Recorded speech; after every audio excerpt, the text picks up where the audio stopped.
గంగమ్మ కృష్ణమ్మకు చెప్పమ్మ కష్టం కలిగించొద్దని, యమునకు చెప్పమ్మ సాయమునకు వెనకాడొద్దని,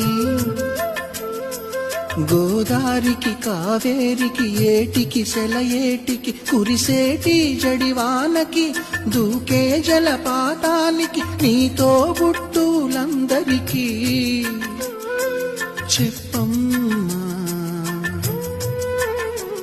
మా గంగమ్మ. జీవనదివిగా ఒక మోక్షనిధివిగా పండ్లు పూలు పసుపుల పారాణి రాణిగా